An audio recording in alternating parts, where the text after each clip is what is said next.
Hey everybody, my name is Nate Lex and welcome back to XDex. Today we're going through a tutorial for the thumb fan. The thumb fan is a very beginner move. It's something very fun to do with a new deck of cards. That's what I would typically recommend. And I'm going to show you how to do a pretty neat closer by just curling your fingers. Today I'm in a bit of a different place, as you can tell. I'm about to be on the road in a little bit, so I've kind of moved my studio around and still trying to figure out some things, but hope you guys enjoy this tutorial for the thumb fan. I hope it helps, and if you have any tips or you need any help, please leave a comment and we'd love to help you. So let's jump into it.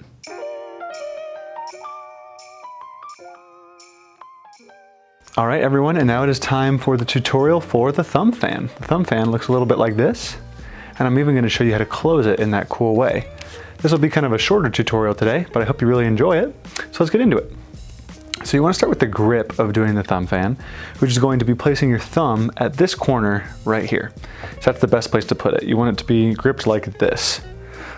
You want to make almost like a pinch with your index and middle fingers like this. And on the back side of the cards, you're going to want your middle and your index finger to meet around right here. So I'll see if I can show you guys what that looks like. You want it to be like that. I recommend putting this corner in the middle of the fleshy part of your middle finger. So right here in this circle is where you're gonna put this corner. And then the index finger can ride beside that. The thumb is going to essentially do the same thing, where this corner on the flip side, the bottom left side of the deck, or bottom right side, depending on how you're holding it, is going to be in the middle of that thumb. And then you're going to essentially hold it horizontal across. So the deck should be long ways, and you're gonna have the index and middle across the bottom and the thumb on top right here. Now what I like to do, if you start here and do the move, I'll teach you how to do that in a second, it doesn't have the full extension and there's still some space back here that you can use. So what you wanna do is you want to put it in this position. So I usually take my non-dominant hand, the one that's not in dealer's grip, and hold it by the top, middle finger and thumb, or index and whatever, and you wanna hold it like this, where there's a lot of clearance or a lot of deck left at the bottom, so that I can put it in this hand grip here. So you want to be able to, you're kind of squeezing it. You're almost gonna, see how the deck is kind of bowing like this? You wanna squeeze it like that a little bit so these cards aren't falling. Kind of like you're holding a glass, like pouring water out. And you can just take these fingers off to make sure you make room for the middle finger and the index finger.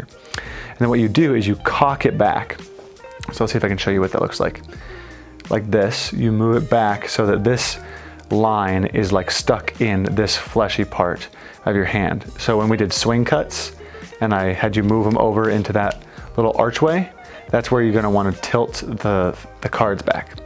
Now here's what's really cool about the thumb fan. You're gonna wanna do this with a newer deck of cards or a brand new deck of cards. Is how it works the best. But what's gonna happen is you're going to get in that position where the middle finger goes here, the index finger goes on the back, you put some light pressure on it so that it's held so it doesn't fall out. And, oh, and that's cool. I hope you guys can hear that. There are some emergency vehicles going around here. Sorry about that, guys. Anyway, as I said in the beginning of the video, I'm not in my regular place. So what you want to do is tilt that back like so.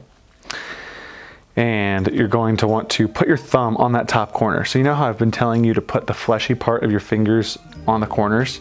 That's what you're gonna want to do with your thumb. So you actually don't put it on the side as much, because if you put it on the side, you'll see what happens. It's not as evenly spread. But what you do is you place it in this position, you cock it back, and you actually push down. So you want the deck to almost bow a little bit when you press down. And what's gonna happen is the cards are gonna spread out more evenly. This isn't an awesome example because this deck isn't completely new, but you can see how the cards spread out a little bit more evenly when you put the thumb down on it. And then because it's smooth and it's new, the cards will spread out more evenly across. Now, something that I learned, I believe in an Anyone Worldwide video a while ago, is if you bow the cards a little bit and creating some air right there and cock it back like this, it gives you a more even spread. Sometimes that works, sometimes it doesn't. It's not always, it hasn't always happened in my opinion. It does help if your deck isn't that new. So if your deck isn't super new, you can get more even spread by bowing it like this. But if they are pretty new, then all you have to do is put the thumb pressure on and it will go like that. Now, some different ways to do the thumb fan is you can experiment where you put the fingers. So if I reach my thumb all the way across, as you can see, the internal circle of this fan gets a lot bigger. And if I put my middle and ring really close to the thumb, then there's almost no middle ring, and there's actually this little edge that goes on here. But for the cleanest thumb fans that look very professional, I recommend the index and middle across on the back side, and then the thumb at the beginning here. And it gives you the cleanest outer ring and a small inner ring. There are also ways to do it where if you want, you can practice doing it in the middle, and you can get a little fan like this, and this is kind of cool, and then you can kind of balance that or do other types of fans. So you'll experiment around. If I put my thumb in the middle here, you can see you'll do different sizes and shapes of fans depending on where you put your thumb and where you put your middle and index finger. So I would just practice that a lot. And I believe that's it, guys. That is the tutorial for the thumb fan. And now I'm going to teach you how to close it. So what happens is you do this, and on the underside, you're just going to curl your middle and your index in. It's kind of hard to do from this side. Let's see if I can show you better. But what I'm doing underneath that makes this happen is I'm just curling them in. So because there's like a sticky part on this back side, I just pull my middle finger in. Let's see if I can do this again. This, I pull my middle finger in, and then that index, and then you kind of use your other fingers to pull. The index kind of pushes like that forward, and the middle finger curls in like so, and then these cards can rotate into your hand, and then you use the other fingers to just kind of pull back. So kind of experiment. Let's see if I can show you guys this way. Index pushes, there, that's a better view. Sorry, I'm gonna have to turn myself a little bit. So index pushes, gets a little grip, and then these fingers curl in, and it looks like that. How cool is that, guys? Oh, back in framing. So you get your thumb fan out, looks good, and then you can quickly close that all up to get ready for another move. And guys, that is the tutorial for the thumb fan. I hope you've enjoyed. I'll shoot over to myself on the outro.